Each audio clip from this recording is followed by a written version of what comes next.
अस्सलाम वालेकुम। मैं Zuhaib Hasan, instructor civil, government college of technology Sargodha. आज का हमारा टॉपिक है shear force and bending movement in overhanging beam. Shear force ऐसी फोर्स को कहते हैं जिसकी वजह से बीम के अंदर क्रैक्स आते हैं और बीम स्लाइड करके फेल हो जाता है। शीयर फोर्स के जो इफ़ेक्ट हैं बीम पर वो 3 तरह के होते हैं। नंबर 1 इफ़ेक्ट ये है कि जो डिफरेंट लेयर्स ऑफ कंक्रीट होती हैं बीम के अंदर, उन लेयर्स के दरमियान जो बॉन्ड है वो शीयर फोर्स की वजह से ब्रेक हो जाता है। दूसरा शीयर फोर्स का इफ़ेक्ट बीम पर क्या होता है कि जो टेंशन जोन है जहाँ पे टेंशन स्टील प्रोवाइड किया जाता है उसके अंदर क्रैक्स आ जाते हैं। और तीसरा इफ़ेक्ट शीयर फोर्स का आरसीसी बीम पर क्या होता है कि बीम के कंप्रेशन जोन्स के अंदर क्रैक्स आ जाते हैं जो बाद में बीम के फेलियर का बायस बनते हैं। तो शीयर फोर्स को काउंटर करने के लिए हम इसमें शीयर रीइंफोर्समेंट का डिज़ाइन करते हैं। शीयर रीइंफोर्समेंट 2 तरह की होती हैं। नंबर 1 हम बेंट अप बार प्रोवाइड करते हैं जो मेन स्टील होता है जिसको हम टेंशन जोन में इस्तेमाल करते हैं। हर अल्टरनेटिव बार को हम किसी एंगल के ऊपर 30 डिग्री, 45 डिग्री या 60 डिग्री पे सपोर्ट से LN/5 या LN/4 पर बेंड करके कंप्रेशन जोन में ले जाते हैं और वहाँ पे ये बेंट अप स्टील जो है वो शीयर के ख़िलाफ़ रेजिस्टेंस शो करता है। दूसरा जो है हम शीयर फोर्स को कैसे काउंटर करते हैं, बीम के अंदर स्टिरप्स प्रोवाइड की जाती हैं। जहाँ पे शीयर फोर्स ज़्यादा होगी वहाँ पे स्टिरप्स का फासला कम कर देंगे और जहाँ पे शीयर फोर्स कम होगी वहाँ स्टिरप्स का फासला बढ़ा देंगे। बेंडिंग मूवमेंट से मुराद ऐसी मूवमेंट है जिसकी वजह से बीम में झुकाव पैदा होता है और बीम झुकाव की वजह से फेल हो जाता है। तो बेंडिंग मूवमेंट को काउंटर करने के लिए हम बीम के अंदर टेंशन स्टील या मेन स्टील को डिज़ाइन करते हैं। तो आज का जो हमारा टॉपिक था वो ये है कि हमने एक ओवरहैंगिंग बीम के लिए, ओवरहैंगिंग बीम ऐसा बीम होता है जो सहारे से आगे बढ़ा होता है। ये वन साइडेड भी हो सकता है और बहुत साइडेड भी हो सकता है। सहारे से ये एक तरफ भी बढ़ा हुआ हो सकता है, उसको सिंगल ओवरहैंगिंग बीम कहेंगे। और बाज़ औक़ात ऐसा होता है कि सहारे से दोनों तरफ भी जो ओवरहैंगिंग बीम है इसका पोर्शन एक्सटेंड हुआ होता है। तो ओवरहैंगिंग बीम की जो एग्जांपल है, प्रैक्टिकली इसकी जो एप्लीकेशन है इसको बालकनीज़ के अंदर इस्तेमाल किया जाता है। इसके अलावा ब्रिजेस में ओवरहैंगिंग बीम इस्तेमाल होते हैं और जो कार पार्किंग है, कार पोर्ट्स बनाए जाते हैं वहाँ पे ओवरहैंगिंग बीम जो है वो इस्तेमाल किए जाते हैं। तो ये एक ओवरहैंगिंग बीम है जिसके लिए हमने shear force bending movement diagram जो है वो ड्रा करनी है। बीम का जो टोटल स्पैन है वो 16 फीट है। विद इन सपोर्ट जो बीम का स्पैन है वो 12 फीट है और जितना पोर्शन सपोर्ट से आगे एक्सटेंड है उसका जो स्पैन है वो 4 फीट है। बीम के जो है 4 पॉइंट हैं। बी पॉइंट के ऊपर एक पॉइंट लोड अप्लाई हो रहा है जो कि लेफ़्ट सपोर्ट से 6 फीट जो है वो आगे है। 6 फीट दूर जाके लेफ़्ट सपोर्ट से एक पॉइंट लोड अप्लाई हो रहा है जिसकी वैल्यू 3000 PSI है। बी पॉइंट से लेकर बीम के एंड पॉइंट तक, डी पॉइंट तक जो है एक UDL load, uniformly distributed load जो है वो अप्लाई हो रहा है। UDL लोड की वैल्यू है 1000 पाउंड पर फिट। 1 फुट के ऊपर 1000 पाउंड जो है वो लोड अप्लाई हो रहा है और UDL लोड का जो टोटल स्पैन है वो 10 फीट है। पॉइंट लोड से मुराद ऐसा लोड है जो अपना पॉइंट ऑफ कंसंट्रेशन या पॉइंट ऑफ एप्लीकेशन जो है वो टाइम टू टाइम चेंज नहीं करता, स्मॉल डिस्टेंस के ऊपर अप्लाई होता है। जबकि UDL लोड ऐसा लोड है जो यूनिफॉर्मली डिस्ट्रीब्यूट हुआ होता है सारे बीम पर या बीम के कुछ हिस्से पर। तो इस बीम के लिए हमने shear force bending movement diagram draw करनी है। तो सबसे पहला काम क्या होगा कि हम जो है ओवरहैंगिंग बीम के लिए रिएक्शंस कैलकुलेट करेंगे। रिएक्शन कैलकुलेट करने के लिए हम इक्विलिब्रियम या स्टैटिक इक्वेशन का इस्तेमाल करते हैं। पहली जो स्टैटिक इक्वेशन है वो ये है समीशन Fx = 0। इसका मतलब ये होता है कि algebraic sum of all horizontal forces should be equal to 0। Beam पर अप्लाई होने वाली तमाम हॉरिजॉन्टल या लैटरल फोर्सेस का जो मजमुआ होगा या डिफरेंस होगा वो 0 के बराबर होगा। तो गिवन सेक्शन के ऊपर, गिवन बीम के ऊपर किसी भी किस्म की हॉरिजॉन्टल फोर्स अप्लाई नहीं हो रही तो लिहाजा जो पहली इक्वेशन है summation F X is equal to 0, यानी कि right side horizontal forces should be equal to left side horizontal forces, ये इस बीम के ऊपर अप्लाई नहीं होगी।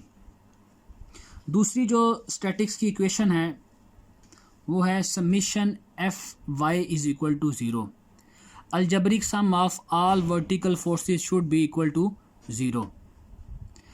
अब जो वर्टिकल फोर्सेस होती हैं वो दो तरह की होती हैं, अपवर्ड फोर्सेस और डाउनवर्ड फोर्सेस। डाउनवर्ड फोर्सेस से मुराद ये होता है कि जो फोर्सेस या जो लोड बीम के ऊपर अप्लाई होते हैं, जैसा कि पॉइंट लोड है, यूडीएल लोड है, यूनिफॉर्मली वेरिंग लोड है, इरेगुलर लोड है, यानी कि जितने भी लोड बीम के ऊपर अप्लाई होंगे उनको हम डाउनवर्ड फोर्सेस के सेंस में लेंगे। और अपवर्ड फोर्सेस से मुराद क्या है कि जो रिएक्शन की फोर्स होगी, रिएक्शन से मुराद क्या है कि बीम की जो सपोर्ट अप्लाइड फोर्सेस के ख़िलाफ़ रेजिस्टेंस करती है, मज़ामत करती है, उसको हम रिएक्शन कहते हैं। तो जो अपवर्ड फोर्स होगी बेसिकली ये सपोर्ट का रिएक्शन होगी। तो यहाँ पे दो सपोर्ट हैं, दोनों सिंपल सपोर्ट हैं, एक ए पॉइंट पे है और दूसरी सी पॉइंट पे है। तो ए पॉइंट पे जो सपोर्ट होगी उसका रिएक्शन जो है वो अपवर्ड फोर्स के सेंस में लिया जाएगा। इसी तरह जो सी पॉइंट के ऊपर फोर्स है उसके रिएक्शन या उसकी फोर्स को भी हम अपवर्ड फोर्स में, या उसके रिएक्शन को हम अपवर्ड फोर्स के सेंस में लेंगे।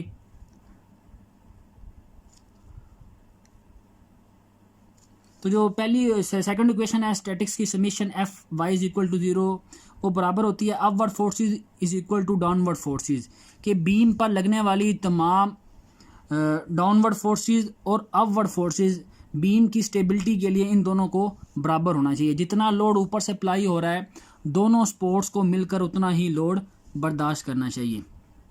तो यहाँ पे जो अपवर्ड फोर्स है वो रिएक्शन की फोर्स होगी R1 और दूसरी जो अपवर्ड फोर्स होगी वो भी रिएक्शन 2 की जो है वो फोर्स होगी R2। तो दोनों अपवर्ड फोर्सेस को हम प्लस कर लेंगे, is equal to downward forces हैं। अब हमने ये देखना है कि बीम पे कितनी डाउनवर्ड फोर्सेस अप्लाई हो रही हैं। तो पहले बी पॉइंट के ऊपर एक पॉइंट लोड अप्लाई हो रहा है जिसकी वैल्यू है 3000 पाउंड। दूसरा जो है वो बीम पर बी टू डी, बी और डी के दरमियान एक यूनिफॉर्मली डिस्ट्रीब्यूटर लोड अप्लाई हो रहा है जिसकी वैल्यू है 1000 पाउंड पर फिट। एक फिट के ऊपर जो यूडीएल लोड अप्लाई हो रहा है उसकी वैल्यू 1000 पाउंड है, जबकि कितने स्पैन के ऊपर अप्लाई हो रहा है 10 फीट के ऊपर।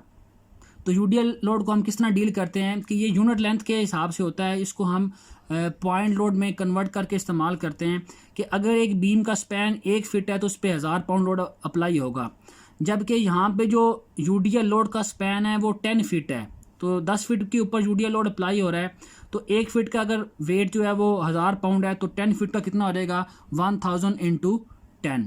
इसके अलावा बीम पर कोई भी डाउनवर्ड फोर्स जो है वो अप्लाई नहीं हो रही। तो हम क्या करेंगे कि अपवर्ड फोर्सेस और डाउनवर्ड फोर्सेस का जो है वो समीशन ले लेंगे। अपवर्ड फोर्सेस हैं R1 प्लस R2 और डाउनवर्ड फोर्सेस हैं 3000 जो कि पॉइंट लोड है, और दूसरा प्लस है 1000 पाउंड पर फिट जो कि यूडीएल लोड है और 10 फीट पे ये अप्लाई हो रहा है। 10,000 इंटू 10 करेंगे तो ये आ जाएगा 1000 इंटू 10 करेंगे या 10,000 प्लस 3000 करेंगे तो यहाँ से हमारे पास टोटल डाउनवर्ड फोर्सेस आ जाएंगी 13,000 पाउंड। तो इस इक्वेशन का मतलब ये है कि जो अप्लाइड लोड है, जो डाउनवर्ड फोर्सेस हैं वो 13,000 पाउंड है, जिसको सपोर्ट 1 और सपोर्ट 2 दोनों मिलकर बर्दाश्त करेंगी। इसके बाद जब हमने रिएक्शन कैलकुलेट करने हैं, इसके लिए स्टैटिक्स की जो तीसरी इक्वेशन है वो है summation m is equal to 0। दोनों में से किसी एक सपोर्ट के गिर्द तमाम मूवमेंट्स का जो मजमूआ है वो 0 के बराबर होना चाहिए। मूवमेंट्स जो हैं वो दो तरह की होती हैं, क्लॉकवाइज मूवमेंट्स और anti clockwise movements. Clockwise movements क्या होंगी जो स्पोर्ट के गिर्द घड़ीवार सिमत में आएंगी, और एंटी क्लॉकवाइज मूवमेंट्स क्या होंगी जो स्पोर्ट्स के गिर्द मुखालफ घड़ीवार सिमत में आएंगी। मूवमेंट लेने के लिए या मूवमेंट को कैलकुलेट करने के लिए जो मेन पॉइंट है वो ये है कि दोनों में से किसी एक स्पोर्ट को फिक्स करना है। अगर हम लेफ़्ट स्पोर्ट को फिक्स करेंगे तो लेफ़्ट स्पोर्ट के गिर्द तमाम क्लॉकवाइज और एंटी क्लॉकवाइज मूवमेंट्स का मजमूआ 0 के बराबर होगा, और अगर हम राइट स्पोर्ट को फिक्स करते हैं, स्पोर्ट 2 को फिक्स करते हैं, तो ये जो राइट स्पोर्ट है इसके गिर्द तमाम मूवमेंट्स का जो मजमूआ है वो 0 के बराबर होगा। तो हम क्या करते हैं कि यहाँ पे जो मूवमेंट ए पॉइंट पे है, ए पॉइंट पे जो स्पोर्ट है उसको हम फिक्स कर लेते हैं। ए पॉइंट के तमाम मूवमेंट्स का मजमुआ जो है वो 0 के बराबर हम लेते हैं। तो ये हम कैसे कैलकुलेट करेंगे कि दो तरह की मूवमेंट्स होंगी। मूवमेंट होता है फोर्स इनटू डिस्टेंस। किसी भी फोर्स की मूवमेंट लेने के लिए ज़रूरी होता है कि उस फोर्स को उसी फोर्स के मुतलका फासले के साथ ज़रब दिया जाए। तो summation M A is equal to 0 का मतलब होगा ए पॉइंट के गिर्द तमाम क्लॉकवाइज मूवमेंट बराबर होंगी तमाम एंटी क्लॉकवाइज मूवमेंट्स के। तो अब हम देखेंगे कि क्लॉकवाइज मूवमेंट्स कितनी बनती हैं और एंटी क्लॉकवाइज मूवमेंट जो हैं वो बीम पर कितनी बनती हैं। तो इसके लिए बीम के स्केच को देखें कि ये जो बी पॉइंट पे 3000 पाउंड एक पॉइंट लोड है, एक फोर्स है। अगर हम ए स्पोर्ट को फिक्स करते हैं तो ये 3000 पाउंड लोड जो है वो ए स्पोर्ट के गिर्द किस डायरेक्शन में जाएगा। यकीनन ये जो पॉइंट लोड है 3000 पाउंड, इसकी जो डायरेक्शन है अगर मूवमेंट लेनी है तो ए के गिर्द इसने क्लॉकवाइज डायरेक्शन में जाना है और इसकी मूवमेंट बराबर होगी 3000 इंटू 6, क्योंकि मूवमेंट इज इक्वल टू होता है फोर्स इंटू डिस्टेंस। फोर्स हमारे पास 3000 है और डिस्टेंस इसका क्या होगा 6 फीट। तो पहली मूवमेंट बनेगी 3000 इंटू 6। दूसरा हमने ये देखना है कि ये जो यूडीएल लोड है इसने भी ए स्पोर्ट के गिर्द कैसे आना है कि इसकी भी जो डायरेक्शन बनेगी वो क्लॉकवाइज बनेगी। यूडीएल लोड को सॉल्व करने का तरीकाकार क्या होता है कि यूडीएल लोड को सबसे पहले हम पॉइंट लोड में कन्वर्ट करते हैं। यूडीएल लोड को सबसे पहले पॉइंट लोड में कन्वर्ट करते हैं। किस तरह कन्वर्ट करते हैं कि फॉर एग्जांपल ये 1000 पाउंड लोड है,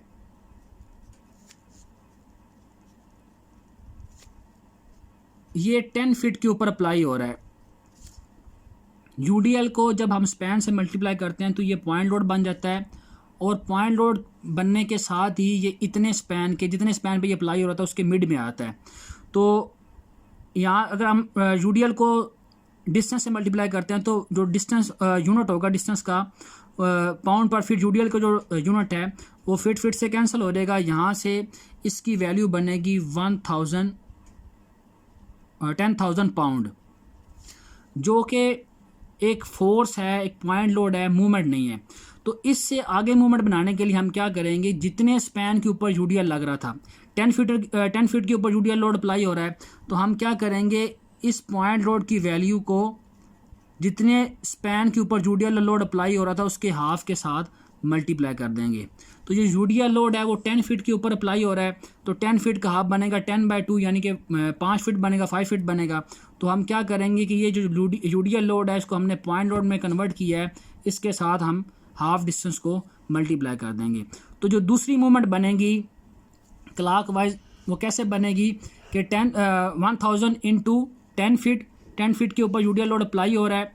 जब यूडीएल को हम स्पैन से मल्टीप्लाई करेंगे तो ये एक पॉइंट लोड बनेगा और पॉइंट लोड बन के इतने ही स्पैन के सेंटर में आ जाएगा, यानी कि 10 के हाफ में आ जाएगा। तो आगे मूवमेंट बनाने के लिए हम क्या करेंगे कि 10 के हाफ से लेकर ए पॉइंट तक, जिस पॉइंट को हमने फिक्स किया हुआ है वहाँ तक हम डिस्टेंस ले लेंगे। तो 10/2 इंटू प्लस क्या करेंगे 6 फीट ऐड कर देंगे, तो ये यूडीएल लोड की ए स्पोर्ट के गिर्द मूवमेंट बन जाएगी। यूडीएल लोड की हमने मूवमेंट कैसे लेनी है कि यूडीएल जो है वो 10 फीट के ऊपर अप्लाई हो रहा है, वैल्यू उसकी है 10,000 तो 1000 को जब हम 10 से मल्टीप्लाई करेंगे तो ये पॉइंट लोड बनेगा। पॉइंट लोड बन के ये इतने ही स्पैन के मिड में आ जाएगा। तो मिड से आगे हमने ये लेना है कि हमने किस पॉइंट को फिक्स किया हुआ है। तो फिक्स हमने किया है ए पॉइंट को, ए स्पोर्ट को फिक्स किया है। तो 10 के मिड से लेकर ए स्पोर्ट तक जो फासला होगा उसके साथ हम क्या करेंगे यूडीएल लोड जिसको हमने पॉइंट लोड में कन्वर्ट किया उसके साथ मल्टीप्लाई कर देंगे। तो यूडीएल लोड की जो मूवमेंट डिटेल में बनेगी वो मूवमेंट इस तरीके से होगी 1000 into 10 into 10/2 plus 6 feet. UDL load की मूवमेंट कैसे बनेगी कि यूडीएल लोड की वैल्यू थी 1000 पाउंड पर फीट, 10 फीट के ऊपर ये अप्लाई हो रहा है। तो जब 1000 को 10 से मल्टीप्लाई किया तो ये पॉइंट लोड बना, पॉइंट लोड बन के ये उतने ही स्पैन के मिड में आ गया। इससे आगे मूवमेंट बनाने के लिए हम क्या करेंगे कि इस फासले का जितने पे यूडीएल अप्लाई हो रहा था उसके हाफ के साथ मल्टीप्लाई कर देंगे। प्लस 6 इसलिए ऐड किया है कि हमने जो सपोर्ट फिक्स किया है वो ए पॉइंट है, ए के गिर्द हमने मूवमेंट लिया है। तो 10/2 तो इसलिए किया है कि यूडीएल को जब हमने फासले से मल्टीप्लाई किया ये पॉइंट लोड बना है, तो पॉइंट लोड से मूवमेंट हमने लेनी है ए सपोर्ट तक। तो यूडीएल लोड का जो हाफ है वो 10/2 हो जाएगा, और 10/2 से आगे मूवमेंट हमने लेनी है ए पॉइंट तक। तो 10/2 प्लस ये वाला जो डिस्टेंस है ए सपोर्ट तक जाने के लिए हम इसमें ऐड कर देंगे।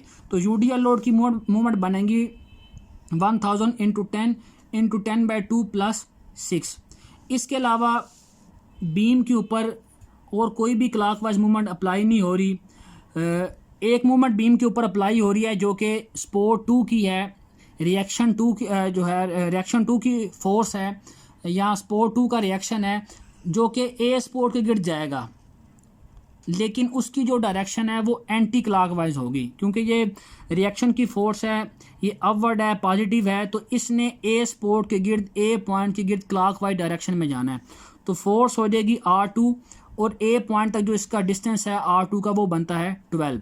और ये जो मूवमेंट होगी सपोर्ट 2 की, रिएक्शन 2 की, ये एंटी क्लॉकवाइज होगी, तो इसको हम जो है क्लॉकवाइज मूवमेंट के बराबर करेंगे। तो एंटी क्लॉकवाइज मूवमेंट जो है वो बनेगी R2 इंटू 12। R2 जो है वो रिएक्शन 2 की फोर्स है, और 12 जो है उसका ए सपोर्ट तक डिस्टेंस है।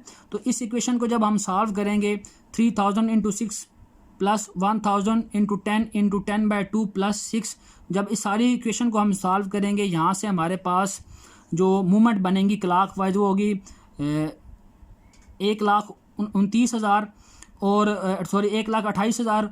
और यहाँ पे जो R2 इंटू 12 है, R2 के साथ 12 मल्टीप्लाई हो रहा है, इक्वल साइन के इस तरफ आके ये डिवाइड हो जाएगा। तो यहाँ से हमारे पास रिएक्शन 2 की वैल्यू आ जाएगी 10,666.67 पाउंड, 10,666.67 पाउंड आ जाएगी। और हमें ये पता है कि रिएक्शन 1 और रिएक्शन 2 ने मिलकर 13,000 लोड को बर्दाश्त करना है। तो ये इस इक्वेशन में हमारे पास R2 जो नाउन हो गया, इसकी वैल्यू को हमने फाइंड कर लिया है।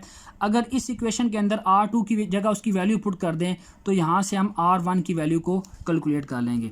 तो हम क्या करेंगे, इक्वेशन ए के अंदर R2 की जगह उसकी वैल्यू पुट कर देंगे। R2 की वैल्यू 10,666.67 हमने पुट कर दी, बराबर है 13,000 पाउंड के। तो इक्वल साइन की इस तरफ ये प्लस हो रही है, दूसरी तरफ जाके ये यहाँ से माइनस हो जाएगी। तो यहाँ से हमारे पास R1 की वैल्यू आ जाएगी 2333.33 पाउंड।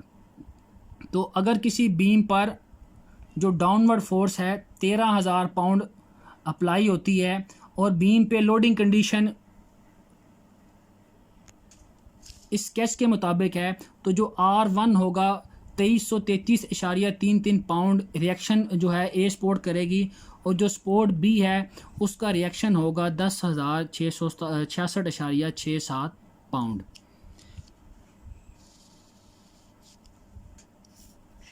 इसके बाद जो shear force bending moment diagram बनाने के लिए सेकंड स्टेप होगा, उसमें हमने क्या करना है, शीयर फोर्स को कैलकुलेट करना है कि मुख्तलिफ पॉइंट पे शीयर फोर्स की वैल्यू क्या है। शीयर फोर्स को हम V से डिनोट करते हैं, और A से मुराद है shear force at point A।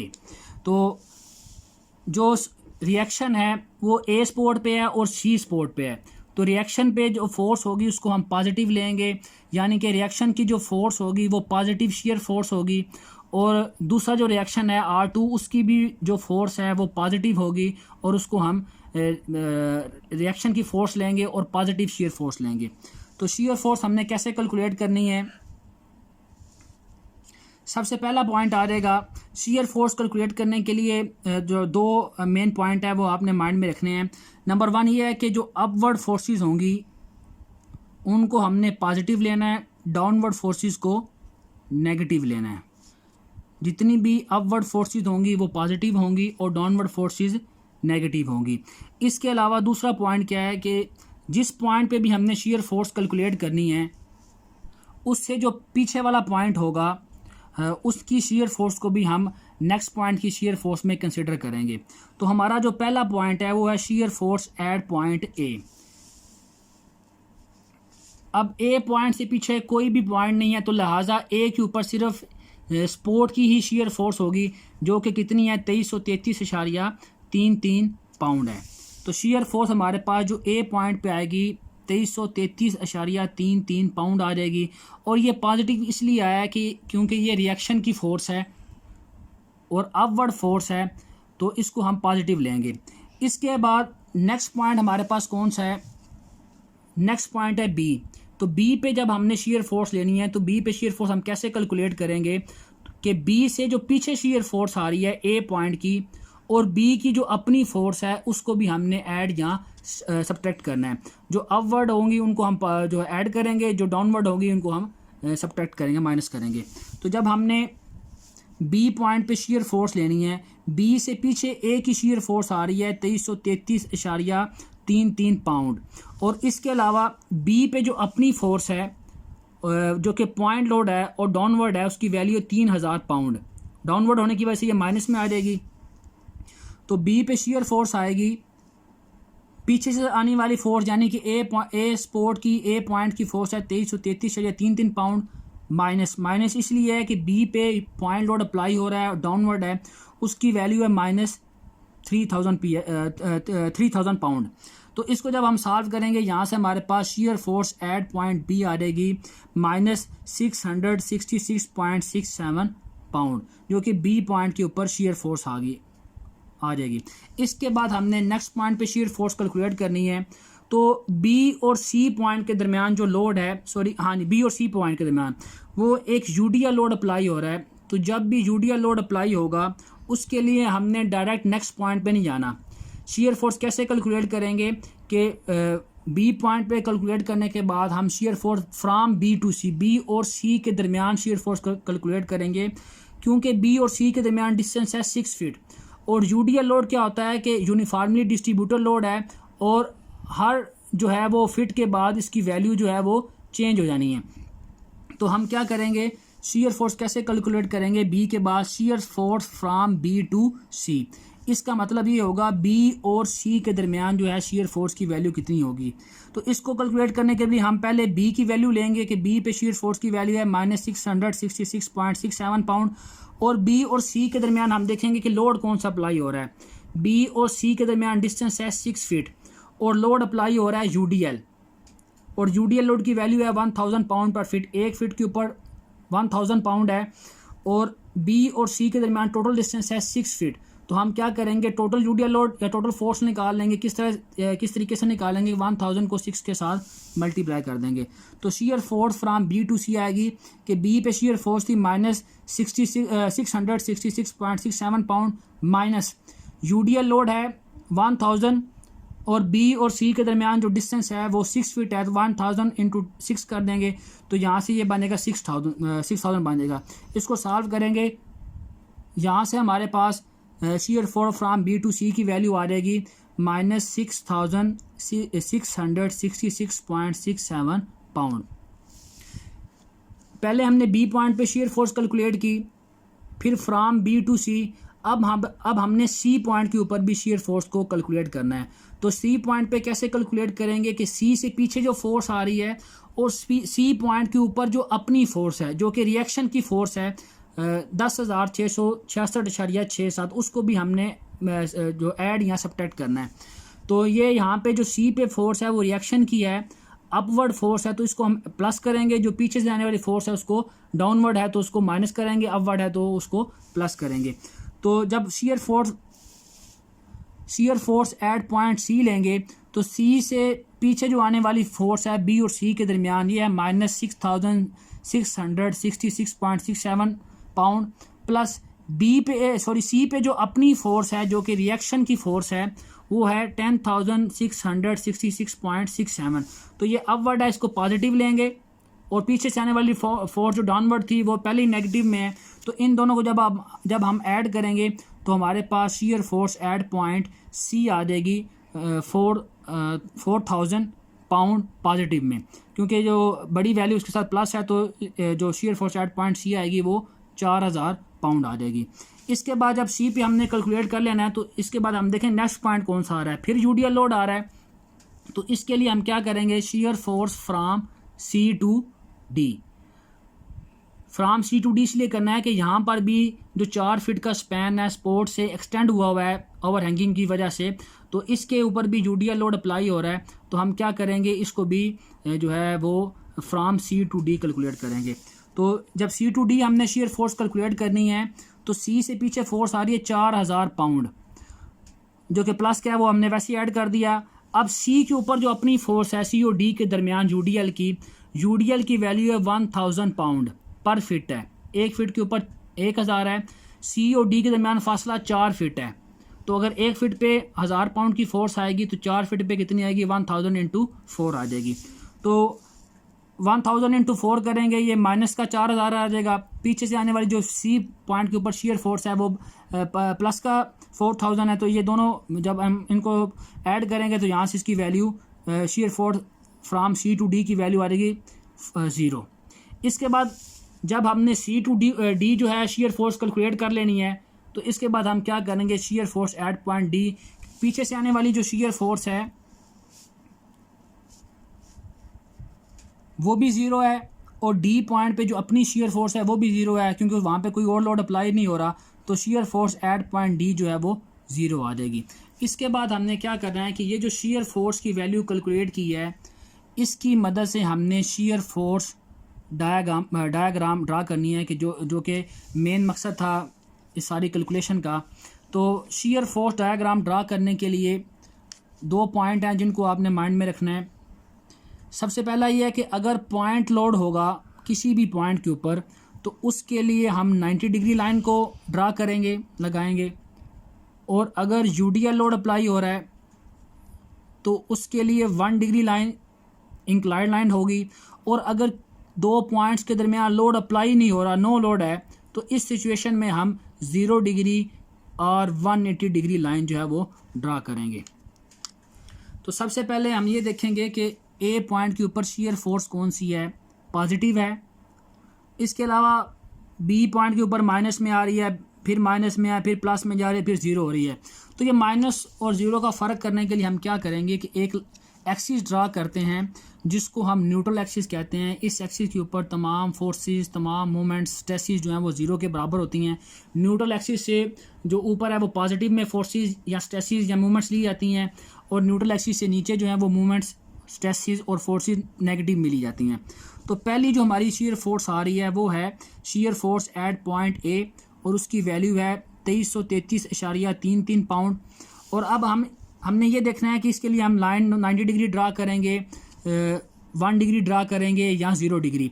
तो इसके लिए हम ये देखेंगे कि ए पॉइंट के ऊपर फोर्स कौन सी है। तो ए पॉइंट के ऊपर जो डाउनवर्ड फोर्स तो है नहीं, अपवर्ड फोर्स ही है, और वो रिएक्शन की फोर्स है, और जो है वो पॉइंट लोड के सेंस में है। तो इसके लिए हम क्या करेंगे, 90 डिग्री लाइन को ड्रा करेंगे। तो ए की वैल्यू थी, ए स्पोर्ट की जो रिएक्शन है 2333.33 पाउंड। तो हम क्या करेंगे, इसके लिए 90 डिग्री लाइन को ड्रा कर लेंगे। तो इसके लिए कोई स्केल वगैरह रखने की जो है वो ज़रूरी नहीं है, फ्री हैंड जो है स्केचिंग की जाती है इसके लिए। तो इसके लिए ये है कि मतलब लाइन इस तरीके से ड्रा करनी चाहिए कि अगर 2000 की वैल्यू है तो वो 500 की वैल्यू वाली लाइन से उसकी जो वैल्यू है वो ज़्यादा होनी चाहिए, या 2000 की जो लाइन है वो 4000 वाली लाइन से उसकी जो हाइट है वो कम होनी चाहिए। तो ए पॉइंट के ऊपर जो शेयर फोर्स है वो है 2333.33 पाउंड। अब नेक्स्ट देखें, ये हमने ये पॉइंट ड्रा कर लिए, लाइन 90 डिग्री हमने जो है ड्रा कर ली। इसके बाद हमने ये देखना है कि ए और बी के दरमियान कोई लोड अप्लाई हो रहा है। ए और बी के दरमियान कोई लोड अप्लाई नहीं हो रहा, तो उसके लिए हमने 0 डिग्री या जो है वो 180 डिग्री लाइन ड्रा कर ली। बी पॉइंट तक पहुंच के अब हमने ये देखना है कि बी पॉइंट के ऊपर शेयर फोर्स कितनी है। बी पॉइंट के ऊपर शेयर फोर्स की वैल्यू थी -666.67 पाउंड। माइनस में है तो इसका मतलब है न्यूट्रल एक्सिस से नीचे आ जाएगी। और बी पॉइंट पे देखें कि लोड कौन सा है, पॉइंट लोड है, तो इसका मतलब इसके लिए भी 90 डिग्री लाइन लगेगी। तो यहाँ पे 2333.33 की वैल्यू थी। हम क्या करेंगे, इसको न्यूट्रल एक्सिस से नीचे ड्रा कर लेंगे। यहाँ पे तकरीबन ये 666.67 पाउंड फोर्स बन जाएगी। तो इसके लिए हमने जो है वो 90 डिग्री लाइन को ही न्यूट्रल एक्सिस नीचे ड्रा कर लिया। इसके बाद नेक्स्ट पॉइंट आ जाएगा shear force from B to C. उसके लिए शेयर फोर्स की वैल्यू है -6666.67 पाउंड, माइनस में है। अब इसके लिए हमने जो लाइन ड्रा करनी है, लाइन ड्रा करने के लिए हम पहले ये देखेंगे बी और सी के दरमियान लोड कौन सा है।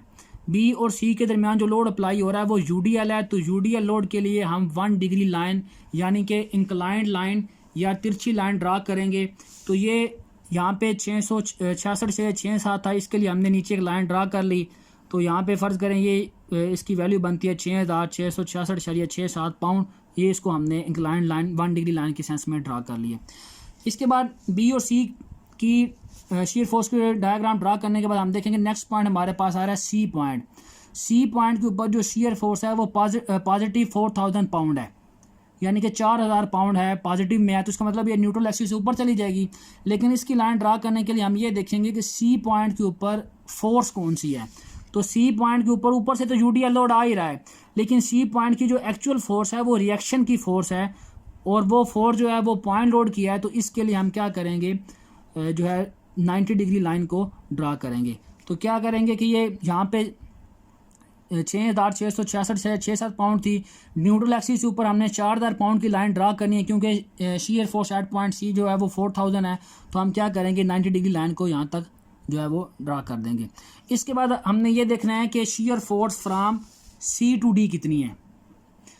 सी और डी के दरमियान जो शीयर फोर्स है वो 0 है। तो ये तो सिंपल है कि हम क्या करेंगे, इसको न्यूट्रल एक्सिस के साथ इसको मीट कर देंगे, ड्रा कर देंगे, कनेक्ट कर देंगे। लेकिन अब न्यूट्रल एक्सिस हम इसको कैसे मिलाएंगे, उसके लिए हम ये देखेंगे कि सी और डी के दरमियान जो लोड है वो लोड कौन सा अप्लाई हो रहा है। और सी और डी के दरमियान जो लोड अप्लाई हो रहा है वो यूडीएल लोड है।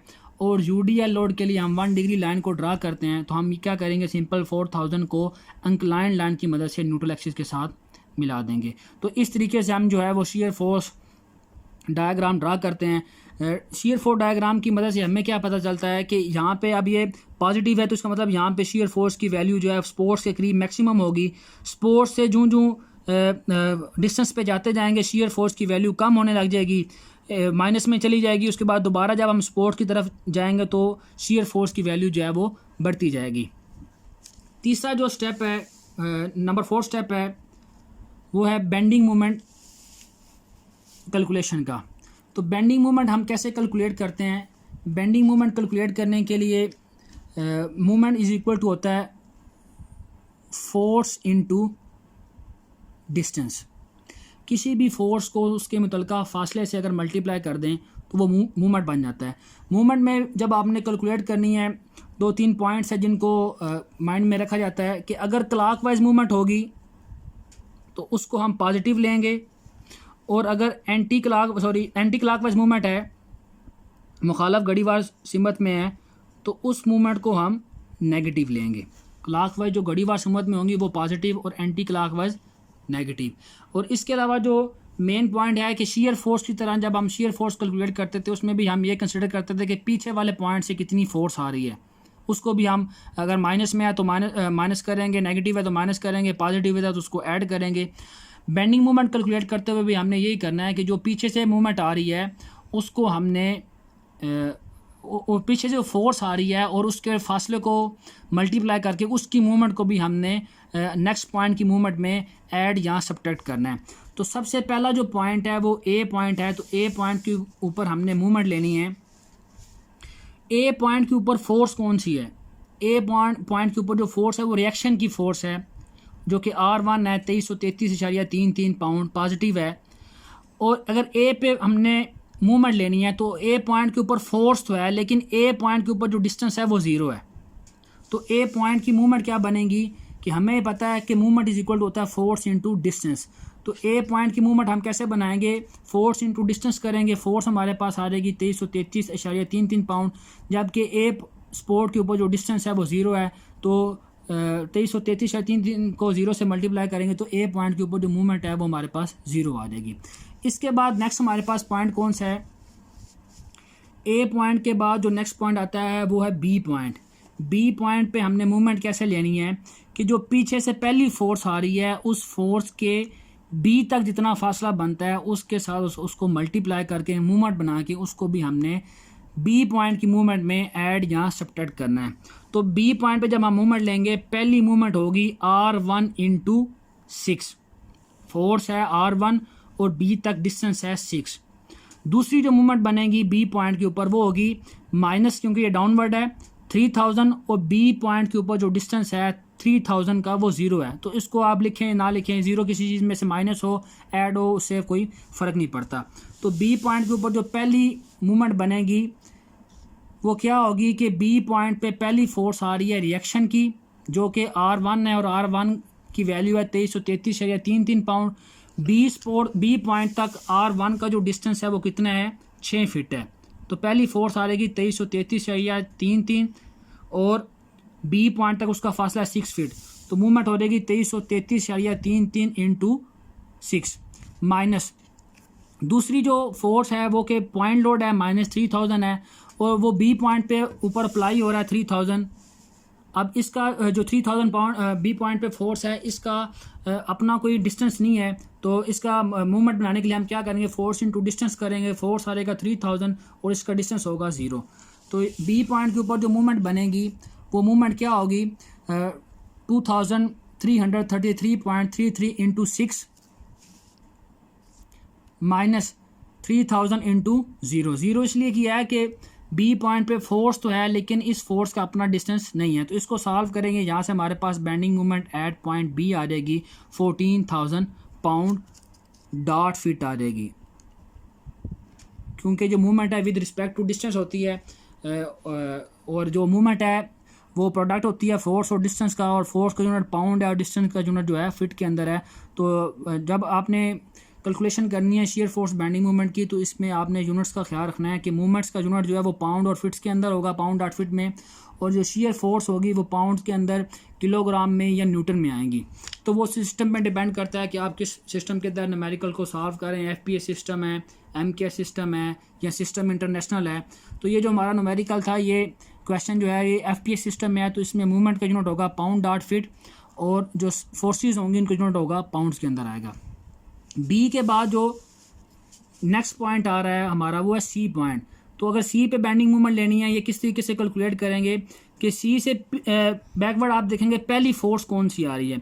तो सी से पीछे पहली फोर्स आ रही है R1 और इसका सी पॉइंट तक डिस्टेंस है 12।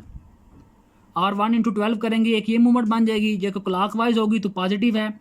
दूसरी फोर्स है 3000, इसने अब सी पॉइंट के गिर्द एंटी क्लॉकवाइज डायरेक्शन में आना है, तो ये माइनस में आ जाएगी। फोर्स होगी 3000 और सी तक इसका डिस्टेंस बनता है 6। अब तीसरी फोर्स क्या होगी, ये जो यूडीएल लोड है सी तक हम मूवमेंट ले रहे हैं, तो ये जो यूडीएल लोड है ये 10 फीट के ऊपर अप्लाई हो रहा है। तो ये जो 6 फीट का डिस्टेंस है सपोर्ट के इनर साइड तक, तो इसके ऊपर भी यूडीएल लोड अप्लाई होगा। यूडीएल लोड की वैल्यू है 1000 पाउंड पर फीट और सी तक फासला है 6 फीट। तो यूडीएल को हम कैसे सॉल्व करते हैं, यूडीएल को सॉल्व करने का सिंपल सा मेथड ये है कि यूडीएल को डिस्टेंस से 2 बार मल्टीप्लाई किया जाता है ना। किस तरह सॉल्व करते हैं, 1000 इंटू 6 करेंगे, एक दफ़ा ये मल्टीप्लिकेशन होगी। दूसरी दफ़ा हमने कैसे करना है कि जितने फासले से इसको ज़रब दिया दोबारा इसी के हाफ से मल्टीप्लाई कर देना है। इसके पीछे लॉजिक क्या है कि जब हम यूडीएल को डिस्टेंस से मल्टीप्लाई करते हैं तो ये पॉइंट लोड बनता है और उतने ही स्पैन के मिड में आ जाता है। तो मिड से आगे मूवमेंट बनाने के लिए हम क्या करेंगे, हाफ डिस्टेंस के साथ इसको मल्टीप्लाई कर देंगे। तो bending movement at point C क्या बनेगी, पहली फोर्स थी R1 जिसकी वैल्यू है 2333.33 पाउंड, सी तक डिस्टेंस है 12 फीट, माइनस दूसरी जो फोर्स है हमारे पास वो है 3000, सी तक उसका डिस्टेंस है 6, जो कि एज इट इज़ हमने 3000 इंटू 6 कर दिया है, माइनस तीसरी फोर्स जो है यूडीएल है। यूडीएल को किस तरह सॉल्व करते हैं कि डिस्टेंस इसको 2 बार मल्टीप्लाई करते हैं। यूडीएल लोड की वैल्यू थी 1000 और कितने फीट पे अप्लाई हो रहा था, 6 फीट पे, तो इसको 2 बार ज़रब देना है। किस तरह से इसको सॉल्व करेंगे, 1000 इंटू 6 इंटू 6/2। तो यहाँ से इसको सॉल्व करेंगे, यहाँ से हमारे पास bending movement at point C जो है उसकी वैल्यू आ जाएगी -8000 पाउंड डॉट फिट। इसके बाद हमने जब सी पे बेंडिंग मूवमेंट कैलकुलेट कर लेनी है, सी के बाद जो नेक्स्ट पॉइंट है वो होगा डी पॉइंट। डी के ऊपर हमने, और यह लास्ट पॉइंट है जिसके ऊपर हमने बेंडिंग मूवमेंट कैलकुलेट करनी है। तो डी पॉइंट के ऊपर कैसे बेंडिंग मूवमेंट कैलकुलेट करेंगे, इसके लिए अगर ये डी पॉइंट है तो इस पर हमने बेंडिंग मूवमेंट कैलकुलेट करनी है। किस तरीके से कैलकुलेट करेंगे, कि डी से पीछे जो पहली फोर्स आ रही है उस फोर्स को टी तक जितना फासला बनता है उसके साथ मल्टीप्लाई करेंगे, उसके बाद दूसरी फोर्स और उसके फासले को, तीसरी फोर्स और उसके फासले को, जितनी भी फोर्सेज होंगी चाहे वो क्लॉक वाइज हैं चाहे वो एंटी क्लॉक वाइज हैं, उन फोर्सेज और उनके मुतल्लिका फासले को हमने मल्टीप्लाई करके ऐड और सब्ट्रैक्ट करके हमने डी पे मूवमेंट लेनी है। तो डी पे अगर बेंडिंग मूवमेंट लेनी है तो पहली फोर्स होगी R1, डी तक उसका डिस्टेंस होगा 12 × 4 यानी कि 16 फीट होगा। दूसरी फोर्स होगी 3000। अब जो R1 होगा इसने डी के गिर्द क्लॉकवाइज डायरेक्शन में जाना है तो ये पॉजिटिव होगी। ये जो बी पे फोर्स है पॉइंट लोड, इसने डी पॉइंट के गिर्द कैसे आना है, इसने एंटी क्लॉकवाइज डायरेक्शन में आना है, इसकी डायरेक्शन जो है वो एंटी क्लॉकवाइज बनेगी तो ये माइनस हो जाएगी। फोर्स होगी 3000 और डी तक इसका डिस्टेंस है 10, 6 + 4 × 10 हो जाएगा तो -3000 × 10 हो जाएगा। तीसरा जो है, अब यहाँ से यूडीएल को सॉल्व करने के दो तरीके हैं, या तो आप 6 फीट के हिसाब से अलग सॉल्व कर लें, 4 फीट के हिसाब से अलग सॉल्व कर लें। सिंपल क्या है कि जब आपने लास्ट पॉइंट तक मूवमेंट लेनी है तो आप क्या करें कि इस यूडीएल को इकट्ठे सॉल्व कर लें। तरीकाकार क्या होगा कि यूडीएल लोड की वैल्यू है 1000, इसने डी के गिर्द जो है वो एंटी क्लॉकवाइज में डायरेक्शन में जाना है तो इसकी वैल्यू हो जाएगी 10 फीट डी तक डिस्टेंस है इसका इंटू 10 हो जाएगा। यूडीएल को डिस्टेंस से 2 बार मल्टीप्लाई करते हैं, एक दफ़ा पूरे फासले से, दूसरी दफ़ा उसी फासले के हाफ के साथ, तो 10/2 हो जाएगा। तो 1000 × 10 × 10/2, 2 बार मल्टीप्लाई करने का लॉजिक क्या है कि यूडीएल को जब फासले से मल्टीप्लाई करते हैं तो ये पॉइंट लोड बनता है और पॉइंट लोड बन के उतने ही फासले के हाफ में आ जाता है और हाफ से आगे मूवमेंट बनाने के लिए हम क्या करेंगे, हाफ डिस्टेंस के साथ इसको मल्टीप्लाई कर देंगे। और जो चौथी मूवमेंट होगी R2 जो है, R2 ने भी डी के गिर्द मूवमेंट बनानी है लेकिन इसकी जो डायरेक्शन है वो क्लॉकवाइज होगी। जब क्लॉकवाइज इसको पॉजिटिव हम लेंगे तो चौथी मूवमेंट और फाइनल मूवमेंट आ जाएगी R2 × डी तक का डिस्टेंस। तो R2 की वैल्यू है, R2 की फोर्स है 10,666.67 और डी तक इसका डिस्टेंस है 4 फीट। तो इन चारों मूवमेंट्स को हम प्लस और माइनस करेंगे, यहाँ से जो हमारे पास bending movement at point D आ जाएगी और प्लस उन मूवमेंट्स को करना है जो क्लॉकवाइज हैं और नेगेटिव वो होंगी जो एंटी क्लॉकवाइज हैं। तो डी पे अगर हमने मूवमेंट लेनी है तो डी पे मूवमेंट किसके बराबर होगी, R1 × 16। R1 की वैल्यू है 2333.33 मल्टीप्लाई बाय डी तक डिस्टेंस है 16, तो इनको मल्टीप्लाई कर देंगे। माइनस दूसरी फोर्स आ रही है -3000 जो कि पॉइंट लोड थी, इसने डी के गिर्द एंटी क्लॉकवाइज डायरेक्शन में जाना है और डी तक 3000 पाउंड की पॉइंट लोड है या पॉइंट फोर्स है, उसका डिस्टेंस है डी 10 है। माइनस तीसरी जो मूवमेंट है वो यूडीएल की है, यूडीएल 1000 पाउंड पर फिट है और डी तक यूडीएल लोड का जो अप्लाइंग डिस्टेंस है वो 10 फीट है। यूडीएल को फासले से 2 बार ज़रब देते हैं 1000 × 10 × 10/2 प्लस लास्ट जो मूवमेंट है वो रिएक्शन 2 की है। R2 की जो मूवमेंट है वो भी डी तक जाएगी लेकिन उसकी डायरेक्शन क्लॉकवाइज होगी तो 10,666.67 डी तक R2 का डिस्टेंस 4 फीट है। तो इन सारी वैल्यूज़ को हम सॉल्व करेंगे। यहाँ से जो क्लॉकवाइज मूवमेंट है उसकी वैल्यू बन जाएगी 80,000 और एंटी क्लॉकवाइज मूवमेंट है उनकी वैल्यू बन जाएगी 80,000 और इन दोनों का जो डिफरेंस है वो 0 के बराबर होगा। अगर किसी भी बीम में अगर वो सिंपली सपोर्टेड है या ओवर हैंगिंग है तो उसकी स्टार्ट और लास्ट पॉइंट के ऊपर बेंडिंग मोमेंट की वैल्यू 0 आए तो ये एक किस्म का चेक भी होता है कि जो आप कैलकुलेशन कर रहे हैं उसकी वैल्यू जो है वो ठीक है। तो बेंडिंग मोमेंट कैलकुलेट करने के बाद नेक्स्ट स्टेप क्या होगा कि इस बेंडिंग मोमेंट की कैलकुलेशन की मदद से हम बेंडिंग मोमेंट डायग्राम बनाएंगे। डायग्राम बेंडिंग मोमेंट की हमने कैसे ड्रा करनी है, तो इसके लिए भी आप क्या करेंगे कि आप बेंडिंग मोमेंट की वैल्यूज़ को देखेंगे। जो बेंडिंग मोमेंट की वैल्यूज़ हैं अब वो पॉजिटिव में भी हैं और नेगेटिव में भी हैं। तो शियर फोर्स की तरह ही पॉजिटिव मूवमेंट्स और नेगेटिव मूवमेंट्स का फ़र्क करने के लिए आप एक लाइन ड्रा करते हैं, एक्सिस ड्रा करते हैं जिसको न्यूट्रल एक्सिस कहते हैं। न्यूट्रल एक्सिस से ऊपर जो होंगी वो पॉजिटिव मूवमेंट होंगी, न्यूट्रल एक्सिस से नीचे जो है वो नेगेटिव मूवमेंट्स होंगी। और ड्रा करने के लिए भी आप क्या करेंगे कि अगर पॉइंट लोड है तो इसके लिए आप 1 डिग्री लाइन ड्रा करेंगे, इंक्लाइन लाइन ड्रा करेंगे। और बेंडिंग मोमेंट डायग्राम में अगर यूडीएल लोड है तो उसके लिए आप 2 डिग्री लाइन या कर्व ड्रा करेंगे। तो सबसे पहले आप कैलकुलेशंस को देख लेंगे कि बेंडिंग मोमेंट जो है ए पॉइंट पे उसकी वैल्यू ज़ीरो है, तो न्यूट्रल एक्सिस है उस पर तमाम मूवमेंट्स, तमाम स्ट्रेसिस, तमाम फोर्सेस क्या होती हैं, ज़ीरो होती हैं। तो ए पे जो बेंडिंग मोमेंट है वो ज़ीरो आ जाएगी। इसके बाद नेक्स्ट पॉइंट जो है वो है बी पॉइंट। बी पॉइंट के ऊपर जो बेंडिंग मोमेंट है उसकी वैल्यू है 14,000 पाउंड डॉट फिट है। तो इसकी लाइन ड्रा करने के लिए, डायग्राम बनाने के लिए आप ये देखेंगे कि ए और बी के दरमियान लोड कौन सा था। ए और बी के दरमियान रिएक्शन की फोर्स है जो कि पॉइंट लोड है। तो जब भी पॉइंट लोड अप्लाई होगा बेंडिंग मोमेंट के लिए, तो पॉइंट लोड की सूरत में आप 1 डिग्री या इंक्लाइन लाइन ड्रा करेंगे। तो बी पॉइंट तक जो है आपने क्या करना है, एक पॉइंट मार्क कर लेना है स्पेसिफिक हाइट तक। फॉर एग्जांपल यहाँ पे 14,000 पाउंड डॉट फिट बनता है, तो क्या करेंगे, इस ज़ीरो को 14,000 पाउंड डॉट फिट से इंक्लाइन लाइन की मदद से हम मिला देंगे।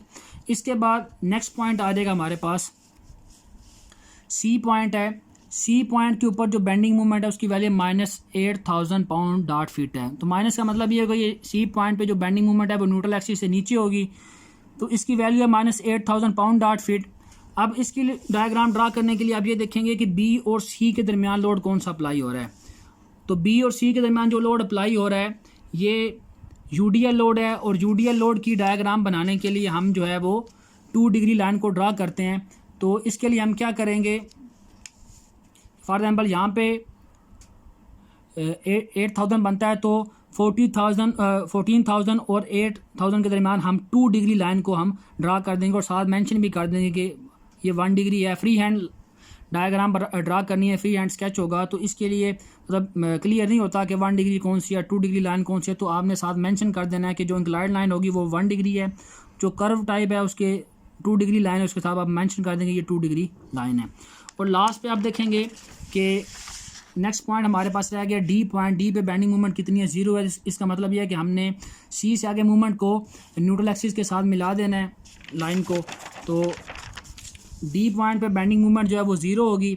अब हम लाइन ड्रा करने के लिए ये देखेंगे कि सी और डी के दरमियान जो है वो लोड कौन सा अप्लाई हो रहा है। तो सी और डी के दरमियान जो लोड है वो यूडीएल लोड अप्लाई हो रहा है। तो इसके लिए हम क्या करेंगे कि सी और डी पॉइंट के दरमियान एक कर्व ड्रा कर देंगे, और 8,000 पाउंड जो कि नेगेटिव था इसको हमने न्यूट्रल एक्सिस के साथ मिला देना है कि यहाँ पे इसकी वैल्यू क्या है, ज़ीरो है।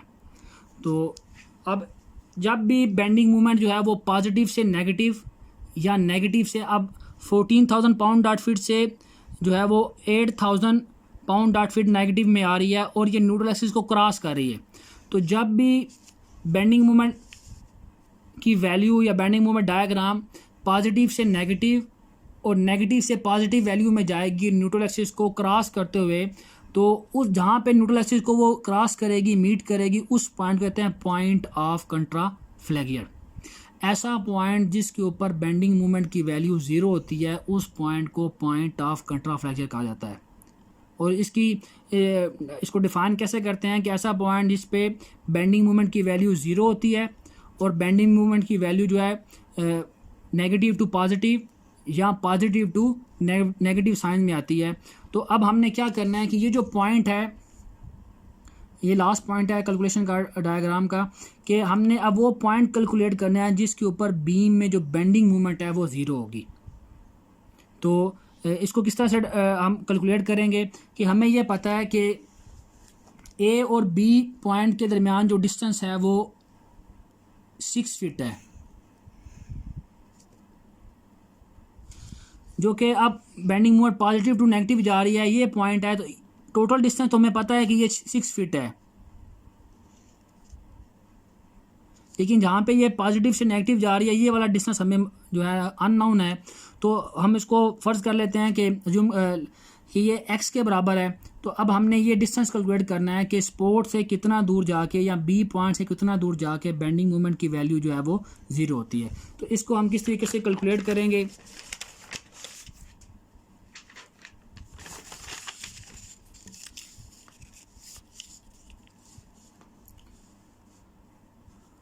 इस पॉइंट को हम पॉइंट ऑफ कंट्राफ्लेक्शन का नाम देते हैं, और ये पहले से नाउन होता है कि पॉइंट ऑफ कंट्राफ्लेक्शन के ऊपर बेंडिंग मूवमेंट की वैल्यू जो है वो ज़ीरो होती है। तो अब ये R1 है, रिएक्शन 1 है, इसके ऊपर जो शीयर फोर्स की वैल्यू है, यहाँ इसकी फोर्स है वो 2333 या 33 पाउंड है।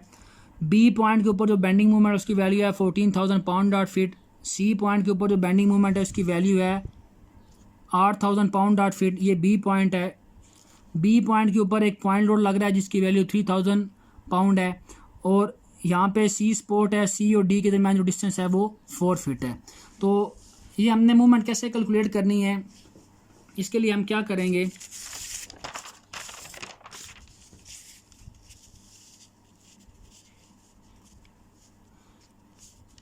फॉर एग्जांपल यहाँ पे जो है वो आप एक नया पॉइंट ड्रा कर लेंगे, इसको ई का नाम दे लें। डी तक पॉइंट थे बीम में कि ई पॉइंट ऐसा होगा जिसके ऊपर बेंडिंग मोमेंट की वैल्यू जो है वो ज़ीरो होगी। तो इसको हम कैसे सॉल्व करेंगे कि ई पॉइंट से पीछे जितनी भी फोर्सेस आ रही हैं उन फोर्सेस को ई पॉइंट तक जितना फासला उसके साथ मल्टीप्लाई करें। जो क्लॉक वाइज उनको प्लस करें, जो एंटी क्लॉक वाइज उनको नेगेटिव करें, तो इससे हमारे पास मूवमेंट आ जाएगी। तो बेंडिंग मूवमेंट एट पॉइंट ई ले लेंगे। पहली फोर्स आ रही है R1, ई तक इसका डिस्टेंस बनता है 6 + x। 6 ये वाला डिस्टेंस है और x ये वाला। तो R1 का जो ई तक डिस्टेंस बनेगा वो होगा R1 × 6 + x माइनस दूसरी फोर्स होगी 3,000 और x ई तक उसका डिस्टेंस बनेगा x। तीसरी फोर्स होगी UDL। UDL को कैसे सॉल्व करते हैं, फासले से 2 बार मल्टीप्लाई करते हैं। फोर्स है 1000, कितने पे अप्लाई हो रही है, x डिस्टेंस पे, तो 1000 × x करेंगे × x/2 कर देंगे। तो इसकी डिटेल कि पहली फोर्स आ जाएगी R1 × ई पॉइंट तक डिस्टेंस बनता है उसका, ये ई पॉइंट है।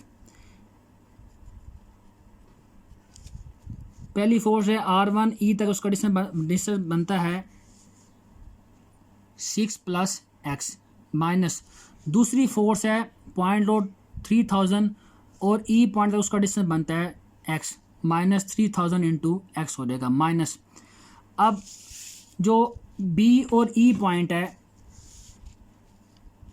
B और E पॉइंट है, इसके दरमियान UDL लोड अप्लाई हो रहा है। तो UDL लोड की वैल्यू 1000 और B और E के दरमियान डिस्टेंस है x।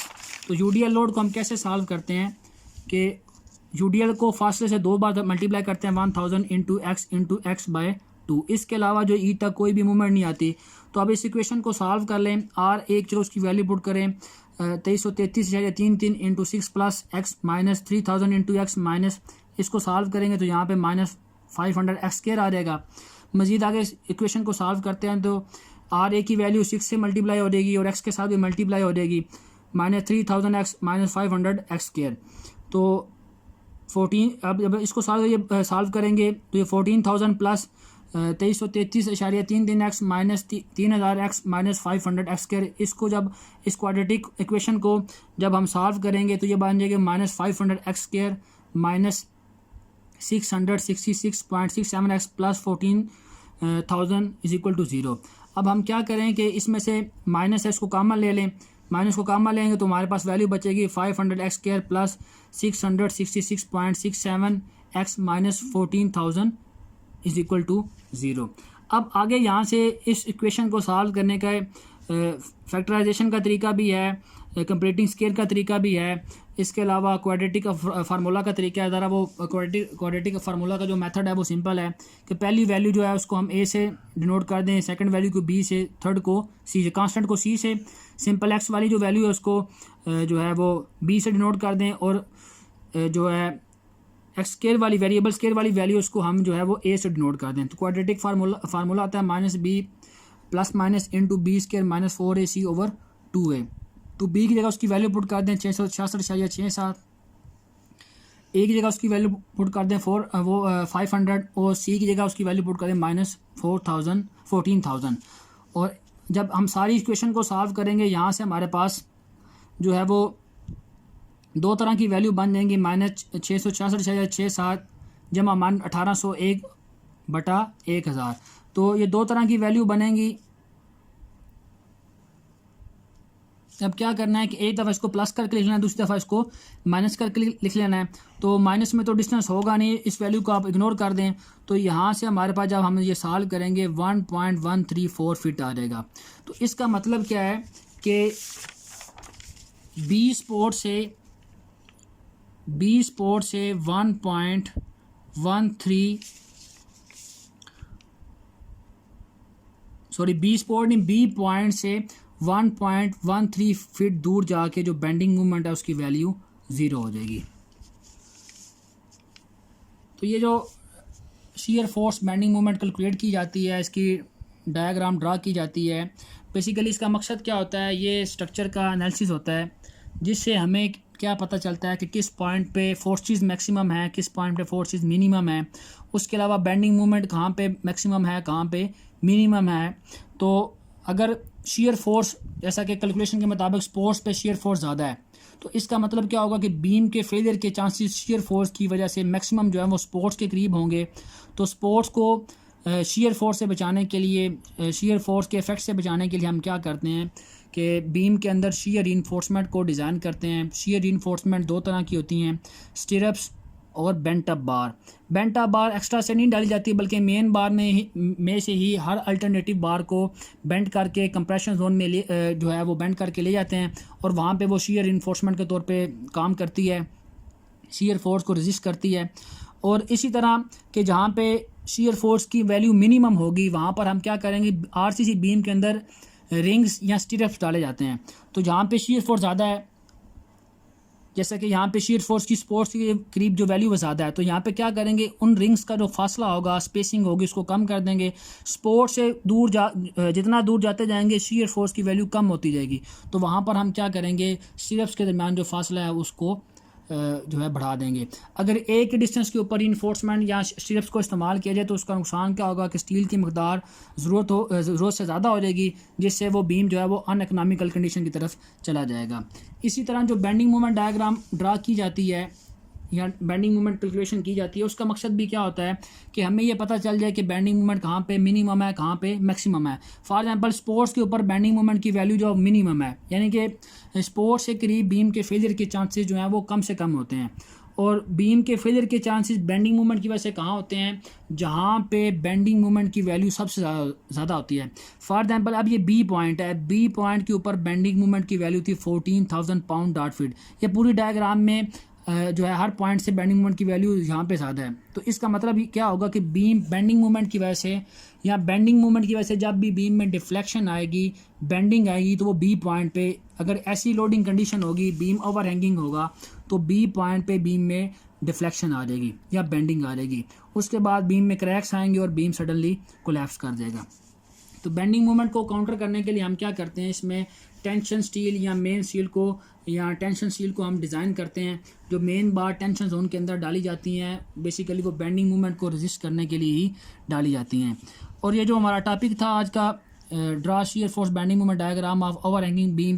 बेसिकली ये जो ओवर हैंगिंग बीम है ये सिंपली सपोर्टेड और कैंटिलीवर बीम का जो है कम्बिनेशन है। विद इन स्पोर्ट्स जो है ये सिंपली सपोर्टेड जैसा होता है, और स्पोर्ट्स जब ये एक्सटेंड करता है तो ये वाला जो इसका पोर्शन है ये कैंटिलीवर बीम जैसा ही डिज़ाइन किया जाता है। किस तरीके से डिज़ाइन करते हैं कि विद इन स्पोर्ट्स जो है बेंडिंग मूवमेंट पॉजिटिव होगी, इस वजह से बीम में क्या होगी, सैगिंग आएगी। और सैगिंग को काउंटर करने के लिए हम इसमें क्या करेंगे, जो मेन बार हैं वो बॉटम जोन में डाली जाएंगी, बीम के नीचे वाले हिस्से में डाली जाएंगी। और जो ही ये बीम जो है वो स्पोर्ट से एक्सटेंड होगा, कैंटिलीवर की तरफ जाएगा, तो यहाँ पे इस बेंडिंग मूवमेंट जो नेगेटिव बेंडिंग मूवमेंट होगी इसको काउंटर करने के लिए हम क्या करेंगे, जो मेन स्टील है वो टॉप जोन में चला जाएगा, यानी कि यहाँ पे जो कंप्रेशन जोन है वो टॉप पे होगा, टेंशन जोन जो है वो बॉटम में होगा। जबकि कैंटिलीवर पोर्शन के अंदर जाके ये क्या होगा कि कंप्रेशन जोन जो है वो नीचे चला जाएगा बॉटम में, और टेंशन जोन जो है वो टॉप में आ जाएगा। मज़ीद ऐसी वीडियोस देखने के लिए मेरे चैनल को सब्सक्राइब करें, वीडियो को लाइक और शेयर करें। शुक्रिया। अल्लाह हाफिज़।